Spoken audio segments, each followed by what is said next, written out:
ఇప్పుడు మేము point check చేయడానికి లైన్ వేస్తున్నాము.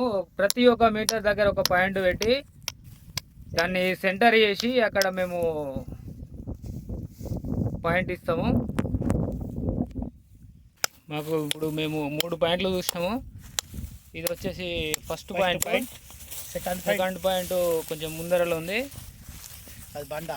ఇక్కడ బండ పెట్టినాం కదా, ఇది సెకండ్ పాయింట్. ఈ ఫస్ట్ పాయింట్కు సెకండ్ పాయింట్కు మేము టేప్ వేసి ఒకటి తీసి, మళ్ళీ థర్డ్ పాయింట్ వచ్చేసి కొంచెం దూరంలో ఉంది, కట్టబెట్టి ఉంది అక్కడ. అది ఉండి చూడండి.